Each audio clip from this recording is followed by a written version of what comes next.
प्रेमळ देवा, प्रभू येशूच्या नावात आजच्या झावळ्याच्या रविवारी तुझ्या वचनातून आमच्याशी बोल. या ऐतिहासिक दिवशी तुझ्या रहस्यमय आणि गुपित गोष्टी आम्हाला प्रकट कर. बोलणारा मी तुझा दास आणि ऐकणारे तुझे लेकरं आम्ही आमचं समर्पण तुला करतो. या संदेशाकरवी आमची भेट घे, आमचे नेत्र उघड आणि हा आजचा झावळ्याचा रविवार आमच्यासाठी कॅलेंडरमधला एक सण नव्हे तर जीवन देणारं वचन बनू दे. येशूच्या नावात आमेन. आपल्या सर्वांना आजच्या या झावळ्याच्या रविवारच्या हार्दिक शुभेच्छा. मी पास्टर दीपक थोरात आपल्या सर्वांना माझ्याकडून, माझ्या चर्चकडून झावळ्याच्या रविवारच्या शुभेच्छा घेऊन आलो आहे. यावेळेस आपण देवाच्या वचनाकडे जाऊ. आजचा हा जो दिवस आहे हा ऐतिहासिक दिवस आहे आणि या दिवसाला किंवा या रविवारला मंडळीच्या इतिहासामध्ये, जगाच्या इतिहासामध्ये आणि पवित्र शास्त्राच्या इतिहासामध्ये अत्यंत वरचं महत्त्व दिलं गेलेलं आहे. यासाठी जे सिनॉप्टिक गॉस्पल आहे, सिनॉप्टिक गॉस्पल म्हणजे मत्तेय शुभवर्तमान, मार्क शुभवर्तमान, लूका शुभवर्तमान आणि योहान शुभवर्तमान, या चारही शास्त्र भागामध्ये या झावळ्याच्या रविवारची नोंद घेण्यात आलेली आहे. मत्तेचं शुभवर्तमान 21 अध्याय 1 ते 11 वचनं या ठिकाणी ही सर्व स्टोरी किंवा ही सर्व घटना नोंद करण्यात आलेली आहे. त्याचप्रमाणे मार्कचं शुभवर्तमान 11 अध्याय 1 ते 11 वचनं, मार्कने सुद्धा या घडलेल्या घटनेचा खास त्या ठिकाणी उल्लेख केलेला आहे. त्याचप्रमाणे लूकाचं शुभवर्तमान 19 अध्याय 28 ते 40 वचनं, याही ठिकाणी आम्हाला झावळ्याच्या रविवारचा प्रभू येशू ख्रिस्ताचा उल्लेख आढळतो. आणि शेवटचं योहानाचं शुभवर्तमान 12 अध्याय 12 ते 15 वचनं, याही ठिकाणी आम्हाला झावळ्याच्या रविवारचा उल्लेख आढळतो. चारही शुभवर्तमानामध्ये आम्ही या घटनेचा विशिष्ट प्रकारचा उल्लेख पाहतो. चला आपण या झावळ्याच्या रविवारकडं थोडं ऐतिहासिक प्रॉस्पेक्टिव्हमधून पाहूया. आम्हाला माहिती आहे की ख्रिस्ती जीवनामध्ये जुन्या करारामध्ये वेगवेगळे सण आहेत आणि नवीन करारामध्ये पण वेगवेगळे सण आहेत. प्रामुख्याने आम्हाला जुन्या करारामध्ये 7 सण पाहायला मिळतात जे मोशेच्या माध्यमामधून लावून देण्यात आले होते. आणि जसं आम्ही नवीन करारामध्ये येतो, आम्हाला नवीन करारामध्ये देखील 7 सण पाहायला मिळतात जे आम्हाला मंडळीच्या माध्यमातून लावून देण्यात आलेले आहेत. आणि हे फार मोठं साम्य आहे, जुन्या काळातले 7 सण आणि नवीन काळातले 7 सण. जुन्या काळातल्या 7 सणाबद्दल डिटेल व्हिडिओ आमच्या यूट्यूब चॅनलवर तुम्ही जावं आणि पाहावं. त्या ठिकाणी मी सणाचं रहस्य जुन्या आणि नवीन करारातून हा व्हिडिओ टाकलेला आहे, तिथून तुम्हाला याचे डिटेल भेटतील. या आपण झावळ्याच्या रविवार फोकस करूया. सो नवीन करारात जे 7 सण येतात त्याच्यामध्ये झावळ्याच्या रविवारचा देखील आवर्जून उल्लेख केला जातो. जसा नाताळाचा उल्लेख आहे, जसा राखेच्या बुधवारचा उल्लेख आहे, तसा झावळ्याच्या रविवारचा देखील खास त्या ठिकाणी उल्लेख केला जातो. आणि मग आम्ही पाहतो मोंडी गुरुवार आहे, मग गुड फ्रायडे आहे, उत्तम शुक्रवार, त्याच्यानंतर ईस्टर डे म्हणजे पुनरुत्थान दिवस, आणि मग स्वर्गरोहण दिवस, मग पेंटिकॉस्टल संडे, आणि मग प्रभू येशू ख्रिस्ताचं द्वितीय आगमन, हे पर्व धरल्या जातात. आणि आम्ही पाहतो की या सगळ्यांमध्ये झावळ्याचा जो रविवार आहे याला एक वरचं स्थान दिलं जातं. संदेशातून आपण त्याकडे पाहणारच आहोत, परंतु लेंथमध्ये हा खास करून येतो. आणि आम्हाला पाहायला मिळतं की लेंथची जी सुरुवात आहे ती झावळ्याच्या रविवारने आम्ही पाहतो की होली वीकची सुरुवात होती आणि राखेच्या बुधवारने लेंथची किंवा 40 दिवसाची सुरुवात होती. हे जे 2 पर्व आहे किंवा हे जे 2 सण आहे, राखेचा बुधवार जिथून पहिला उपवास आपण सुरू करतो, तर हा बुधवार आपल्याला 40 दिवसाच्या उपवासाकडं घेऊन जातो. आणि जसं आम्ही मोंदी गुरुवारकडे येणार असतो आणि त्यामध्ये आल्यानंतर आम्ही जसं झावळ्याच्या रविवारला सामोरे जातो, आम्ही पाहतो की झावळ्याचा रविवार आम्हाला येशू ख्रिस्ताच्या मरणाकडं, येशू ख्रिस्ताच्या पुनरुत्थानाकडं आणि येशू ख्रिस्ताच्या स्वर्गरोहणाकडं आणि द्वितीय आगमनाकडं घेऊन जाण्याची तयारी करतो. आणि म्हणून लक्षात ठेवा की उपवासांची सुरुवात 40 दिवसाच्या राखेच्या बुधवारने होती आणि शेवटचे जे 7 उपवास येतात होली वीक, याची सुरुवात आम्ही पाहतो की या झावळ्याच्या रविवारने होती. राखेच्या बुधवारसाठी देखील आम्ही विशिष्ट प्रकारचा संदेश आपल्या YouTube channel pastor Deepak Thorat या चॅनल टाकलेला आहे. आपल्यापैकी खूप लोकांनी तो पाहिला, हायली व्हायरल झालेला आहे. आणि त्या ठिकाणी आम्ही राखेचा बुधवार आणि झावळ्याचा रविवार याचं कनेक्शन आपल्यासाठी डिटेलमध्ये दिलेलं आहे. आत्ता फक्त एवढंच सांगेल की राखेच्या बुधवारला जी राख वापरल्या जाते, आय रिपीट अगेन, राखेच्या बुधवारला जी राख वापरल्या जाते, ह्या ज्या झावळ्या तुम्हाला दिसत आहेत ना, या झावळ्या ज्या आजच्या दिवशी आपण ह्या चर्चमध्ये किंवा मंडळीमध्ये आपण हे जे ठेवतो, याचा जो वापर करतो, याच्यापासून आपण हे जे छोटे छोटे क्रॉस तयार करतो, हा झावळ्याचा रविवार आज संपल्यानंतर हे असंच मंडळीमध्ये स्टोअर करून ठेवलं जातं. वर्षभर हे चांगलं वाळवलं जातं, सुकतं आणि मग राखेच्या बुधवारी यालाच जाळलं जातं. याच्यापासून जी राख तयार होती मॅक्झिमम चर्चमध्ये, ती राख राखेच्या बुधवारच्या दिवशी वापरली जाते, प्रतिकात्मक म्हणून, दर्शकात्मक म्हणून आणि चिन्हात्मक म्हणून. आणि म्हणून राखेचा बुधवार आणि झावळ्याचा रविवार याचे फार परस्पराशी संबंध आहे. याचा व्हिडिओ जरूर तुम्ही यूट्यूबवर जाऊन आमच्या चॅनलवर पहा. बरं, आता राखेचा बुधवार जसा सुरू झाला आणि तिथून जसं आम्ही पुढं आलो, जवळजवळ हे 33 ते 35 दिवसाचे उपवास असतात. आणि जेव्हा हे 33 ते 35 दिवसाचे उपवास संपतात, तिथून येतो झावळ्याचा रविवार. आणि हा जो झावळ्याचा रविवार आहे, याचा उल्लेख आम्हाला 4ही शुभवर्तमानामध्ये पाहायला मिळतो.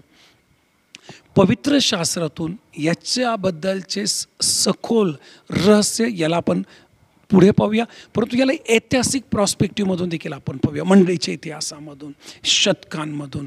आणि याकडे जाण्या अगोदर मला आपल्याला परत एकदा सांगू द्या, राखेच्या बुधवारचा जो उत्साह असतो हा निराळाच असतो. तुम्ही पाहत असाल की माझ्यासमोर तुम्हाला झावळ्या दिसत आहे, माझ्या आजूबाजूला झावळ्या आहे, सगळीकडे भिंतीला आम्ही झावळ्या लावल्यात, गेटला आम्ही झावळ्या लावल्या. दरवर्षी आमच्या चर्चच्या काही महिला आणि काही तरुण लेकरं जंगलामध्ये जातात, तिथून या झावळ्याच्या फांद्या तोडून आणतात. आणत असताना काटे टोचतात, त्रास होतो, पण तो एक उत्साह असतो की जायचा. त्याच्यात आपल्या चर्चमध्ये पण पास्टर म्हणा, कमिटी म्हणा, याच प्रकारे जाऊन याचा शोध घेत असतात, मग तोडत असतात, मग आणत असतात. आणि त्या तोडताना, त्या लावताना आपण गीत गातो, होसाना हालेलुया, होसाना हालेलुया. आपण गीत गात असतो, होसाना हालेलुया. आणि मग त्या ज्या सगळ्या झावळ्या घेऊन येतो, मग आपण त्या चिटकवतो. त्याच्या अशा प्रकारचे छोटे छोटे क्रॉस बनवले जातात, मंडळीमध्ये ते वाटल्या जातात. आणि मग सगळे ते हलवतात आणि घोषणा दिल्या जातात, होसाना, ऊर्ध्वलोकी होसाना, राजांच्या राजाला होसाना, दाविदाच्या पुत्राला होसाना. आणि आपण हे अशा घोषणा देऊन या आजच्या झावळ्याच्या रविवारची सुरुवात करतो. इतकंच नाही, अनेक मंडळांमध्ये या दिवशी जेवणाचा प्रोग्राम होतो, जेवण दिलं जातं. अनेक मंडळांमध्ये स्किट्स होतात, डॅन्स होतात. अनेक ज्या मंडळांमध्ये काही मूव्हीज दाखवल्या जातात, काही साक्ष दिल्या जातात, खास प्रकारचे लेक्चर याच्यावर होतात. आणि झावळ्याच्या रविवारची खास आठवण केल्या जाते. आणि म्हणून हा जो झावळ्याचा रविवार आहे हा फार महत्त्वाचा आहे. काही चर्चेसमध्ये तर फेरीसुद्धा काढली जाते झावळ्याच्या रविवारीसुद्धा. आणि म्हणून झावळ्याचा रविवार सेलिब्रेट करत असताना या सगळ्या गोष्टीतून आपण जात असतो. जेव्हा आम्ही या झावळ्याच्या रविवारकडे येतो, आम्हाला एक प्रश्न पडतो की या झावळ्याच्या रविवारची सुरुवात कोणी केली? हा जो झावळ्याचा रविवारचा सण आहे याची सुरुवात कोणी केली? तर मला आपल्याला सांगू द्या. 4 शास्त्रभाग मी आपल्यासमोर ठेवलेत. मत्ती शुभवर्तमान 21वा अध्याय, मार्क शुभवर्तमान 11वा अध्याय, लूका शुभवर्तमान 19वा अध्याय आणि त्याच्यानंतर आम्ही पाहतो योहान शुभवर्तमान 12वा अध्याय. या 4ही शुभवर्तमानात जर तुम्ही घटना वाचली तर तुमच्या लक्षात येईल की झावळ्याचा रविवार हा स्वतः येशू ख्रिस्ताने पाळलेला आहे. झावळ्याच्या रविवारचा उत्साह स्वतः येशू ख्रिस्ताने त्या ठिकाणी सुरू केलेला आहे. आणि म्हणून बऱ्याच वेळा स्कॉलर्स असं म्हणतात की झावळ्याचा रविवार याचा संस्थापक जर कोण असेल तर याचा संस्थापक मंडळी नाही आहे, याचा संस्थापक येशू ख्रिस्त आहे. जर तुम्ही राखेच्या बुधवारकडे आला तर याची स्थापना मंडळीने केली. आता याची स्थापना कोणत्या मंडळीने केली, कोणत्या शतकात केली, मी परत तुम्हाला सांगाल. आमच्या यूट्यूब चॅनलवर आवर्जून जा, याचे डिटेल व्हिडिओ, खूप अभ्यासपूर्वक व्हिडिओ मी चॅनलवर टाकलेले आहे. तुम्हाला हे सगळे डिटेल भेटतील. आणि म्हणून झावळ्याचा जो रविवार आहे याचा संस्थापक किंवा याचा स्थापक हा स्वतः येशू ख्रिस्त आहे. परंतु बाकीचे जे पर्व आम्ही पाहतो, ज्याला आम्ही मोंदी गुरुवार म्हणूया किंवा ज्याला आम्ही उत्तम शुक्रवार म्हणूया किंवा ज्याला आम्ही ईस्टर म्हणूया किंवा ज्याला आम्ही बाकीचे जे आहेत राखेचा बुधवार म्हणूया, हे पर्व मंडळींनी सुरू केले पहिल्या शतकामध्ये, त्याच्यानंतर 3ऱ्या शतकामध्ये आणि 5व्या शतकामध्ये. परंतु जावळ्याच्या रविवारकडे जेव्हा आम्ही येतो तर याची भविष्यवाणी आम्हाला जुन्या काळातच पाहायला मिळते. जखऱ्याच्या पुस्तकात जेव्हा आम्ही येतो आम्हाला जखऱ्याच्या पुस्तकामध्ये याची भविष्यवाणी डिटेलमध्ये पाहायला मिळते की ऑलरेडीची भविष्यवाणी होती की येशू ख्रिस्त जो आहे तो गाढवावर बसून येईल आणि आम्ही पाहतो की तो यरूशलेममध्ये जय उत्सवाने प्रवेश करेल. नेहम्याच्या काळापासूनच हे अधोरेखित होतं किंवा अधोरेखित केलं होतं की येशू ख्रिस्त हा यरूशलेममध्ये जय उत्सवाने प्रवेश करणार. आणि म्हणून याची स्थापना कोणी केली किंवा याची सुरुवात कोणी केली किंवा हा जावळ्याचा रविवार कोणी त्या ठिकाणी सेलिब्रेट केला, तर हा स्वतः येशू ख्रिस्ताने सेलिब्रेट केलेला आहे. आणि या जावळ्याच्या रविवारी आम्ही पाहतो की महत्त्वाच्या अनेक घटना घडलेल्या आहेत, पण त्यातली प्रमुख घटना जर काय असेल तर प्रभू येशू ख्रिस्त, त्याचे शिष्य, त्याच्यामध्ये आलेलं गाढव, त्याच्यामध्ये आलेले आम्ही पाहतो ह्या जावळ्या, त्याच्यामध्ये आलेले लहान लहान लेकरं, त्याच्यामध्ये आलेले माणसं, गर्दी, या प्रमुख गोष्टी किंवा हे रोल आम्हाला जावळ्याच्या रविवारमध्ये प्रामुख्याने पाहायला मिळतं. थोडंसं मी तुम्हाला मंडळीच्या इतिहासात घेऊन जातो. आपण थोडंसं मंडळीच्या इतिहासामध्ये जाऊ. जेव्हा येशू ख्रिस्ताने जावळ्याचा रविवार पाळला आणि भविष्यवाण्या पूर्ण केल्या, आम्हाला माहिती होतो बथफगे आणि बेथानी इथून निघाला आणि त्या ठिकाणी त्याने आपल्या शिष्यांना समोरच्या गावामध्ये पाठवलं. तिथे गाढवी शिंगरू सापडलं आणि त्यांनी सांगितलं जा आणि ते सोडून घेऊन या. शिष्य म्हणाले प्रभू जर कोणी आम्हाला काही विचारलं टोकलं तर त्यांना सांगा प्रभूला यायची गरज आहे, ते तुम्हाला जाऊ देतील. आणि जेव्हा हे शिष्य जातात आणि त्या गाढवाला सोडवतात तर लोक त्यांना त्या ठिकाणी खटकावतात, काय करताय? तर ते म्हणतात प्रभूला यायची गरज आहे. आणि त्याचा मालक त्याला जाऊ देतो आणि त्या गाढवाला आणि त्या शिंगराला घेऊन ते येशू ख्रिस्ताकडे येतात, बथफगे आणि बेथानी या ठिकाणी. आणि ज्यावेळेस ते त्या ठिकाणी येतात आम्ही पाहतो येशू ख्रिस्त त्या गाढवावर बसतो आणि शिष्य त्याच्यावर कपडे टाकतात. लोक अशा प्रकारच्या जावळ्या हातामध्ये घेऊन होसाना दाविदाच्या पुत्राला, राजांच्या राजाला घोषणा देतात, अशा हळूहळू नाचून गाऊन. आणि मग येशू ख्रिस्ताची एक जय उत्सवने मोठी ट्रम्पिक एंट्री जी आहे ती यरूशलेममध्ये होती. हा पूर्ण वृत्तांत आहे. आणि मग त्या ठिकाणी आम्ही पाहतो की जावळ्याचा रविवार जो आहे येशू ख्रिस्त मंदिरात जातो, त्या ठिकाणी तो जाऊन प्रार्थना करतो, त्या ठिकाणी जाऊन तो आपल्या भविष्यवाण्या पूर्ण करतो आणि मग तो परत बथफगे आणि बेथानीला निघून जातो. हा पूर्ण उल्लेख आहे किंवा हा लेख आहे. आता महत्त्वाची गोष्ट लक्षात ठेवा, येशू ख्रिस्ताने हे सगळं साजरं केल्यानंतर म्हणजे आजचा रविवार, मग आला सोमवार म्हणजे उद्याचा सोमवार येशू ख्रिस्ताने साजरं केलं त्या दिवसाचा सोमवार, मग मंगळवार, मग बुधवार, मग मोंडी गुरुवार, मग उत्तम शुक्रवार, शनिवार, रविवार. आणि मग आम्ही पाहतो येशू ख्रिस्त जो आहे तो पुनरुत्थित झाला आणि मग तो स्वर्गात घेतला गेला. मग येशू ख्रिस्त स्वर्गात गेल्यानंतर आम्ही पाहतो ही जी मंडळी आहे ही एका रूममध्ये प्रार्थना करत होती. जवळजवळ 120 लोक होते. मी तुम्हाला मंडळीच्या इतिहासात घेऊन जात आहे जावळ्याच्या रविवारसाठी, थोडं बारकाईने ऐका आणि हा व्हिडिओ पूर्ण पहा, म्हणजे तुम्हाला पूर्ण डिटेलमध्ये जावळ्याचं रविवार म्हणजे काय आणि याचं रहस्य या गोष्टी तुम्हाला क्लिअर कळतील. ज्या वेळेस मंडळी प्रेयर करत होती 50व्या दिवशी त्या ठिकाणी पवित्र आत्मा उतरून आला आणि मंडळीची स्थापना झाली. मंडळीची स्थापना झाल्यानंतर मंडळी वाढली, मंडळी पसरली, हजारो लोक मंडळीचा भाग बनले. आणि इतिहासकार असं सांगतात, बायबलचा अभ्यास करणारा असं सांगतात, जसं मंडळी स्थिरावली तर ही मंडळी जावळ्याच्या रविवारी यरूशलेममध्ये त्या ठिकाणी जायची जिथं येशू ख्रिस्त गाढवावर बसला, म्हणजे बथफगे या ठिकाणी. आणि बेथफगे या ठिकाणी जाऊन मंडळी त्या ठिकाणी जाऊन परत घोषणा द्यायची. आता येशू नव्हता, आता प्रेषित नव्हते, हे सगळे आता यांचं आयुष्य संपलं होतं. येशू ख्रिस्त स्वर्गात गेला होता, प्रेषित मारले गेले होते, मंडळी स्थापना झाली होती, मंडळी पहिल्या शतकामध्ये होती, मंडळी स्थिरावत होती. तर मंडळीतली जी पुढची जनरेशन होती ती त्या ठिकाणी जायची जिथून येशू गाढवावर बसला. आणि मग तिथून आम्ही पाहतो की ते घोषणा द्यायचे, गाढवं तिथं घेऊन जायचे, जावळ्या हलवायचे, लेकरं जायचे. हे मी येशूच्या मरणानंतरचं तुम्हाला सांगत आहे.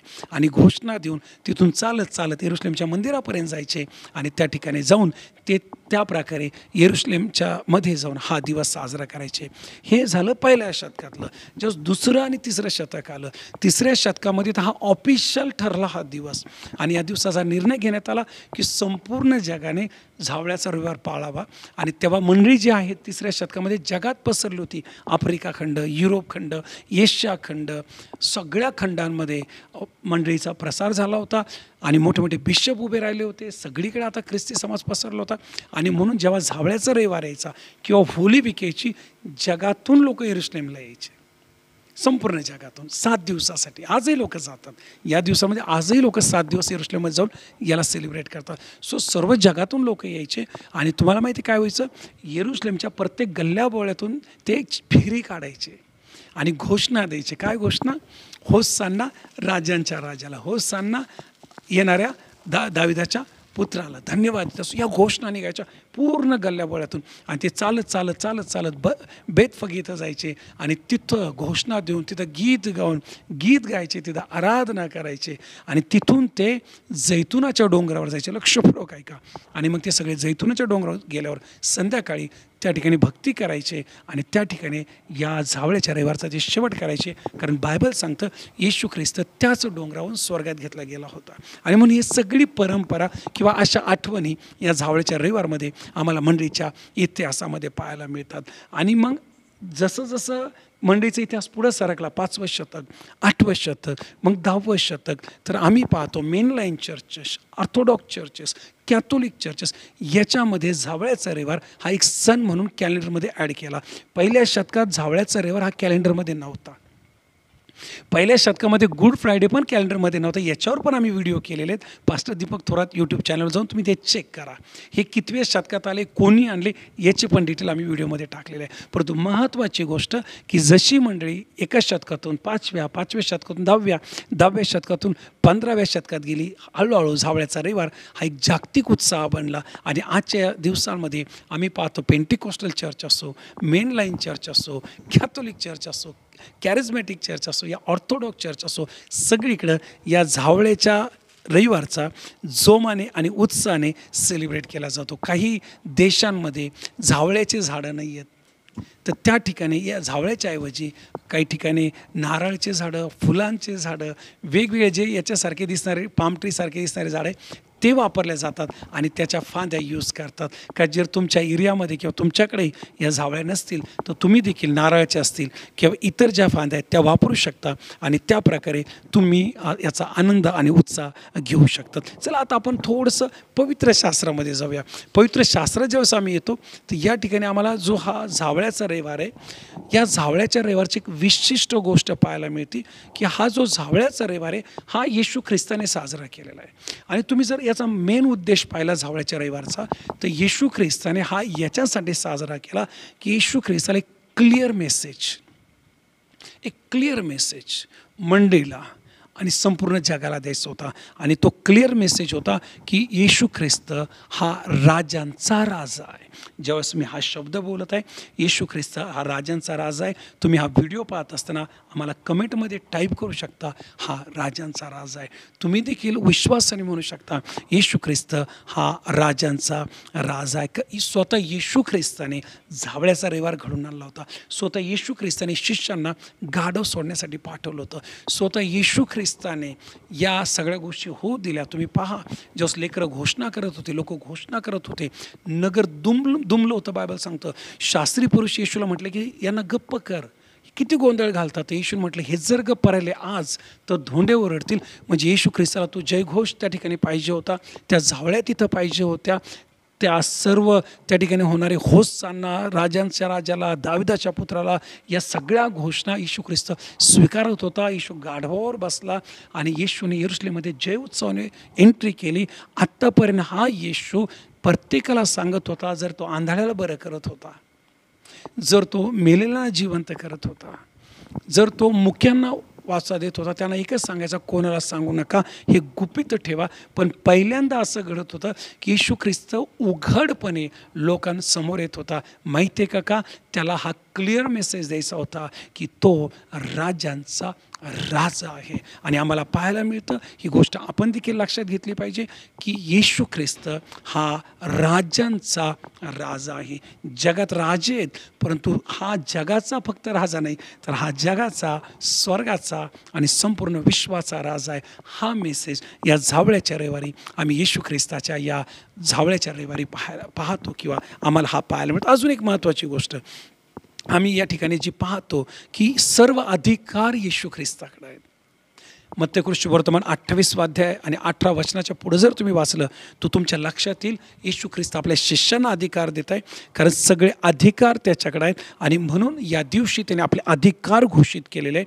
त्याचे अधिकार मानवावर आहेत, त्याचे अधिकार निसर्गावर आहेत, आणि त्याचे जे अधिकार आहे आम्ही पाहतो हे सर्वावर आहे. स्वर्गात त्याचा अधिकार आहे, पृथ्वीवर त्याचा अधिकार आहे, निसर्गावर त्याचा अधिकार आहे, कारण तो राजांचा राजा आणि प्रभूंचा प्रभू आहे. आणि मग जेव्हा येशू ख्रिस्त राजा म्हणून पुढे येत आहे तो आपल्या शिष्यांना सांगतो की जा आणि समोरच्या गावातून गाढव सोडून आणा.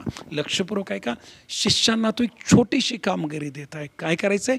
समोरच्या गावात जायचं आहे आणि गाढव जे आहे ते सोडून आणायचं आहे. आता तुम्ही जर येशू ख्रिस्त आणि शिष्य यांचे नातेसंबंध पाहिले तर येशू ख्रिस्त शिष्यांना नेहमी काही ना काही कामगिऱ्या द्यायचा.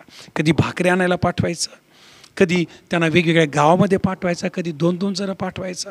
एकदा तर पेत्राला तो म्हटला की आपल्या दोघांचा टॅक्स भरायचा आहे, पेत्रा जा आणि गळ टाक आणि तुला एक मासा सापडेल, त्या माशाच्या तोंडामध्ये तुला 2 रुपयाचं नाणं सापडेल, तुझा पण कर दे आणि माझा पण कर दे.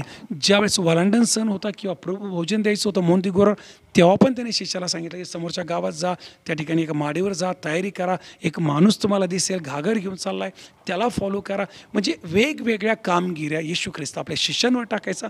आणि या ठिकाणी एक महत्त्वाची कामगिरी येशू ख्रिस्त आपल्या शिष्यांवर टाकत आहे, तीही की माझ्याकडं गाढव घेऊन या, माझ्याकडं गाढव घेऊन या. आणि जर तुम्हाला कोणी विचारलं काय हे गाढव नेता, एक वाक्य येशू ख्रिस्त अनेकदा बोलला, त्यांना सांगा प्रभूला याची गरज आहे. कमॉन, तुम्ही कमेंट करा, मुखाद्वारे बोला, म्हणा प्रभूला याची गरज आहे. आणि मग आम्ही पाहतो की शिष्य जातात आणि त्या गाढवाला सोडवतात, त्याच्या शिंगराला सोडवतात. आणि सोडवत असताना लोक विचारतात की कोणत्या अधिकाराने सोडवत आहे, का सोडवत आहे? एकच वाक्य शिष्य बोलत आहे, प्रभूला याची गरज आहे. आणि म्हणून या झावळ्याच्या रविवारमध्ये आम्ही गाढवाचा फार मोठा रोल पाहतो. थोडंसं मी गाढवाबद्दल आपल्याशी बोलू इच्छितो. थोडंसं गाढवावर आपण या ठिकाणी फोकस करूया. गाढव जे आहे ना, हे येशू ख्रिस्ताला राजा दर्शवण्यासाठी फार उपयोगाचं साधन आहे. आता तुम्ही जर पवित्र शास्त्राचा कधी अभ्यास केला किंवा बायबल जर कधी वाचलं असेल तर बायबलमध्ये 12 ऐतिहासिक पुस्तकं आहेत. आणि या 12 ऐतिहासिक पुस्तकामध्ये 2 पुस्तकं तर लिटरली राजांच्या नावाने, पहिला राजे आणि दुसरा राजे, एक शमूएल, दुसरा शमूएल, एक इतिहास आणि 2 इतिहास. हे जर तुम्ही प्रामुख्याने 6 पुस्तकं पाहिले, इथं तुम्हाला खूप राजे सापडतील, खूप राजे. एस्तरच्या पुस्तकात पण राजे सापडतील, नेहमीच्या, एजराच्या, पण हे तुम्हाला विधर्मी राजे सापडतील. पण पहिला शमूएल, दुसरा शमूएल, एक राजे, 2 राजे आणि एक इतिहास, 2 इतिहास, इथं तुम्हाला यहुदी लोकांचे आणि इस्रायल लोकांचे राजे सापडतील. आणि तुम्ही जर यांचा अभ्यास केला तर तुमच्या लक्षात येईल, हे जेव्हा राजे बनायचे आणि जेव्हा हे युद्धाला जायचे तर हे घोड्यावर बसून जायचे. मॅक्झिमम हे घोड्यावर बसून जायचे. राजा घोड्यावर बसतो आणि या ठिकाणी आम्ही पाहतो की राजांचा राजा गाढवावर बसत आहे. परत मी रिपीट करतो, राजा त्या काळी युद्धासाठी घोड्यावर जायचा, हा राजांचा राजा गाढवावर बसत आहे. येशू ख्रिस्ताने उंट का नाही निवडला? येशू ख्रिस्ताने हत्ती का नाही निवडला? येशू ख्रिस्ताने अजून वेगवान एखादा दुसरा प्राणी का निवडला? तो वाघही निवडू शकत होता, तो सिंहही निवडू शकत होता. त्याला कोण थांबवणार होतं, त्याला कोण बोलणार होतं? सगळं त्याच्या अधीने. पण आम्ही पाहतो की हे सगळं येशू ख्रिस्ताने टाळून का बरं त्याने गाढव निवडलं? गाढव निवडण्याचा प्रमुख उद्देश होता की गाढव जे आहे हे गाढव नम्रता दर्शवतं. गाढवासाठी जो हिब्रू शब्द आलाय तो आहे हामोर आणि या शब्दाचा अर्थ होतो शांती, आनंद किंवा आशीर्वाद. तुम्ही पहा गाढव आणि घोड्यातला फरक. तुम्ही जर गाढव पाहिलं तर तुमच्या लक्षात येईल की गाढव हे शांतीचं दर्शक आहे, गाढव हे गरीब प्राण्याचं दर्शक आहे. आणि तुम्ही जर घोडा पाहिला तर घोडा हा क्रोधाचा आणि घोडा हा रागाचा दर्शक आहे. तुम्ही गाढवाच्या कधी जवळ जा आणि घोड्याच्या जवळ जा, तुमच्या लगेच लक्षात येईल. आणि म्हणून या ठिकाणी मी पाहतो की येशू ख्रिस्ताने गाढव का निवडलं? कारण येशू ख्रिस्त मनुष्याचा पुत्र बनून आला होता. येशू ख्रिस्त मनुष्याची सेवा करायला आला होता. येशू ख्रिस्त मनुष्याला शोधायला आला होता. येशू ख्रिस्त मेंढपाळ बनून आला होता, उत्तम मेंढपाळ जो आपल्या मेंढरांकरता प्राण देतो. येशू ख्रिस्त जो आहे तो सेवक बनून आला होता आणि म्हणून त्याने आम्ही पाहतो की शिष्यांचे पाय धुतले. म्हणून आम्ही पाहतो की शिष्यांना त्याने मित्र म्हटलं, शिष्यांना त्याने बंधू म्हटलं, शिष्यांना त्याने आपलंसं धरलं. कधीच त्यांचे संग तो गुरु म्हणून वागला नाही.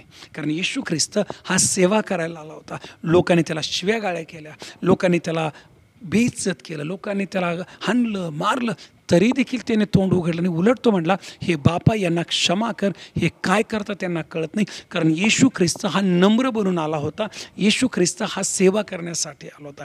आणि आम्ही पाहतो की जो नम्र असतो, जो आनंदात असतो किंवा जो शांतीमध्ये असतो, तो गाढवावर बसायचा. मग राजा दावीद असू द्या, राजा शमशोन असू द्या की राजा शौल असू द्या, जेव्हा जेव्हा यांना अभिषेक झाले हे गाढवावर बसून गेले. पण जेव्हा जेव्हा यांना लढाई करायची होती हे घोड्यावर बसून गेले. परत रिपीट करतो मी, जेव्हा जेव्हा यांना अभिषेक होणार होता, यांना राजा म्हणून नेमणार होते, हे गाढवावर बसले. पण जेव्हा जेव्हा यांना युद्ध करायचं होतं, जेव्हा जेव्हा यांना लढाया करायच्या होत्या, हे घोड्यावर बसले. आणि या ठिकाणी मी पाहतो येशू ख्रिस्त लढाई करायला आला नव्हता, येशू ख्रिस्त युद्ध करायला आला नव्हता. येशू ख्रिस्त हा जग जिंकायला आला होता, आणि ते सुद्धा प्रेमाने, नम्रतेने आणि सौम्यतेने. आणि म्हणून शास्त्रामध्ये लिहिलं की तुझा राजा सौम्य आहे आणि तो गाढवीवर म्हणजे गाढवीच्या शिंगरावर बसून येत आहे. तुझा राजा सौम्य. जकर्या 9 आणि वचन 9 मध्ये ही गोष्ट तुम्हाला पाहायला मिळेल. आणि म्हणून लक्षात ठेवा की झावळ्याचा रविवार म्हणजे काय, तर प्रभू येशू ख्रिस्ताचं राजा बनणं. झावळ्याचा रविवार म्हणजे काय, प्रभू येशू ख्रिस्ताचं नम्र बनून प्रथम आगमनाला या धर्तीवर किंवा पृथ्वीवर येणं. आता मला अजून थोडं तुम्हाला पुढे घेऊन जाऊ द्या. आमचा प्रभू येशू ख्रिस्त एकदा येऊन गेला आहे आणि तो परत येणार आहे. का मग तुम्ही मला कमेंट करू शकता, तुम्ही आवर्जून कमेंट करू शकता किंवा टाईप करू शकता जेव्हा तुम्ही हा व्हिडिओ पाहताय की येशू ख्रिस्त परत येणार आहे. किंवा आज तुम्ही घोषणा देऊ शकता आपल्या मुखाने की येशू ख्रिस्त परत येणार आहे. बायबल सांगतो तो परत येणार आहे.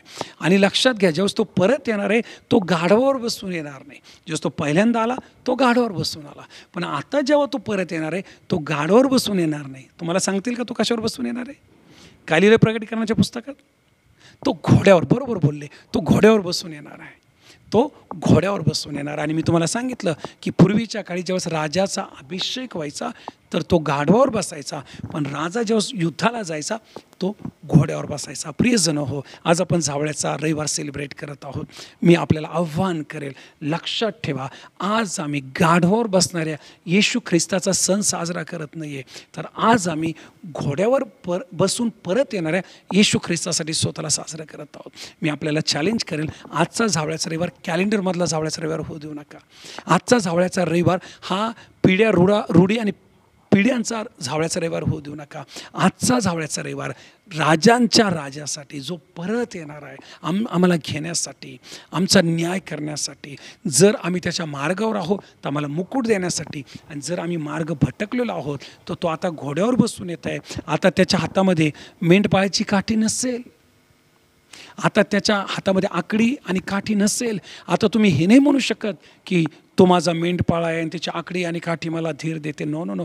जेव्हा तो परत येत आहे त्याच्या हातामध्ये न्यायाचं पुस्तक असणार आहे. जेव्हा तो परत येत आहे त्याच्या हातामध्ये तलवार असणार आहे. आणि जेव्हा तो परत येत आहे त्याच्या हातामध्ये राजदंड आणि प्लस त्याच्या हातामध्ये तराजू असणार आहे. मी आपल्याला चॅलेंज करेल, आज हा झावळ्याचा रविवार इतिहासामधून साजरा करत असताना, झावळ्याचा रविवार सणावारीमधून म्हणून साजरा करत असताना, झावळ्याचा रविवार वचनामधून साजरा करत असताना लक्षात घ्या, हा राजांचा राजा परत येत आहे. आता तो गाढवावर बसून येणार नाही. गाढवावर बसून आला तेव्हा तो सेवक होता, आता तो जेव्हा येईल तेव्हा तो राजांचा राजा असणार आहे. तो क्रोधामध्ये पण असू शकतो, तो रागामध्ये पण असू शकतो, जर आम्ही आमची जागा सोडलेली असेल आणि आमच्या जीवनाचा राजा आम्ही त्याला केलेला नसेल. झावळ्याचा रविवार म्हणजे येशूला माझ्या जीवनाचा राजा बनवणं.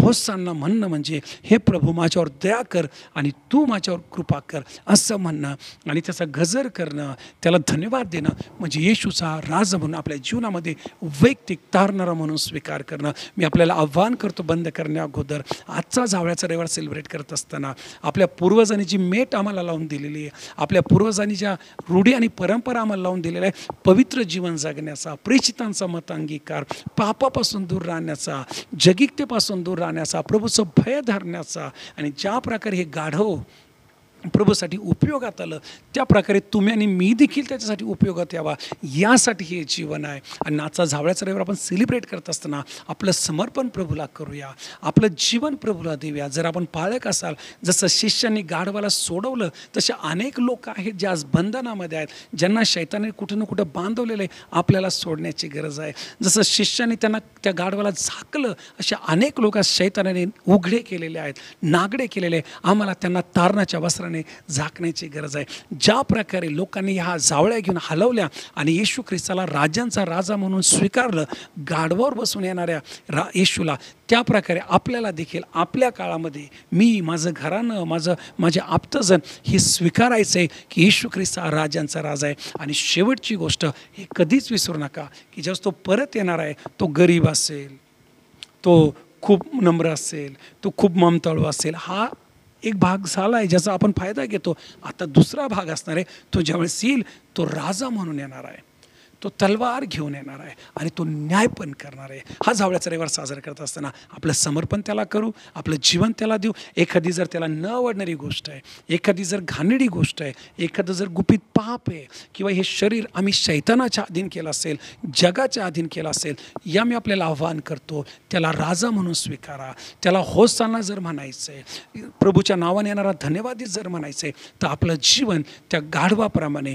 त्या शिष्यांप्रमाणे, त्या झावळ्यांप्रमाणे आणि त्या लेकरांप्रमाणे प्रभूला अर्पण करू. मग तो जेव्हा यायचा तेव्हा येऊ. आम्ही जगलो तरी त्याचे, मेलो तरी त्याचे. माझा जीव, माझं शरीर आणि माझा आत्मा माझ्या प्रभूचा आहे, कारण तो माझा आहे आणि मी त्याचा आहे. ये प्रभू माझ्या जीवनाचा राजा हो, ये प्रभू माझ्या जीवनामध्ये विराजमान हो, ये प्रभू माझ्या जीवनाचा स्वीकार कर. माझ्या झावळ्या तुला मान्य हो, माझा होसाना तुला मान्य हो, माझं गजर तुला मान्य हो, माझं जीवन तुला मान्य हो आणि माझं समर्पण देखील तुला मान्य हो. तुम्हाला प्रभू खूप आशीर्वाद देव. हा संदेश तुमच्या जीवनासाठी एक आशीर्वादाचं कारण ठरो आणि हा झावळ्याचा रविवार तुमच्यासाठी एक समर्पणाचं कारण ठरो. प्रभू मी प्रार्थना करतो, जेवढे प्रियजन हा संदेश ऐकत होते, जेवढे प्रियजन हा संदेश ऐकत आहे, आम्ही आमचं जीवन तुला परत एकदा समर्पित करतो आणि प्रार्थना करतो प्रभू, हा झावळ्याचा रविवार माझ्यासाठी, माझ्या कुटुंबासाठी, माझ्या मंडळीसाठी आणि आमच्या सर्व प्रियजनांसाठी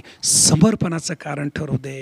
प्रभू तू परत येत आहे आणि तुझं येणं हे साधारण नसणार आहे. प्रत्येक डोळा तुला पाहणार आहे, प्रत्येक जीवा कबूल करणार आहे की येशू हा राजा आहे. प्रभू जर असा एखादा भाऊ आहे, एखादी बहीण आहे की ज्याने आपलं जीवन तुला अजून दिलेलं नाही आहे, ज्याने अजून आपलं समर्पण केलेलं नाही आहे, किंवा जे तुझ्यापासून दूर गेलेत, पापात पडलेत, नाशाच्या मार्गावर आहे, आजच्या झावळ्याच्या रविवारी त्या भावाला, त्या बहिणीला तुझ्या जवळ घे. ते सगळे बंधनं तुटू दे, ते शाप तुटू दे आणि तो भाऊ, ती बहीण वाचू दे. आणि प्रभू ओ माझी प्रार्थना आहे, ज्या प्रकारे तू त्या जावळ्यांचा स्वीकार केला, ज्या प्रकारे तू त्या होसांना, या नाऱ्यांचा स्वीकार केला, शिष्यांचा स्वीकार केला, गाढवाचा स्वीकार केला, तसा माझा आणि आमचा स्वीकार कर आणि एक नवीन सुरुवात तू आम्हाला दे. आम्हाला विजयातून विजयाकडे घेऊन चल. आमच्या जीवनावर सैतानाचा राज्य नको आहे, आमच्या जीवनावर पापाचं राज्य नको आहे, आमच्या जीवनावर शापाचं राज्य नको आहे. आमच्या जीवनावर तू राज्य कर. हे प्रभू, आजच्या झावळ्याच्या दिवशी मी तुला माझ्या जीवनाचा राजा म्हणून स्वीकारतो आणि कबूल करतो. माझी प्रार्थना ऐकली, मी तुला धन्यवाद देतो. या सर्व प्रियजनांना मी तुझ्या हातात समर्पित करतो आणि प्रार्थना मी येशूच्या नावात करतो. Amen, amen, amen. God bless you all. Happy Palm Sunday. प्रभू तुम्हाला आशीर्वाद देव. कृपा करून चॅनलला सबस्क्राईब करा, इतरांना शेअर करा. प्रभू तुमचं सहाय्य करू. लवकरच आम्ही मोंडी गुरुवार, होली वीक, गुड फ्रायडे आणि ईस्टर याचे पण मेसेज टाकणार आहोत. ते पण पहा आणि आशीर्वादित व्हा. God bless you. जीवन बदलणारे संदेश, आपल्याला आशा देणारे संदेश आणि आपल्याला देवाच्या जवळ नेणारे संदेश ऐकण्यासाठी आमचं जे यूट्यूब चॅनल आहे, पास्टर दीपक थोरात या नावाने, या चॅनलला सबस्क्राईब करा, लाईक करा, इतरांपर्यंत शेअर करा. याद्वारे आपल्या जीवनामध्ये मोठ्या गोष्टी झाल्याशिवाय राहणार नाही. God bless you.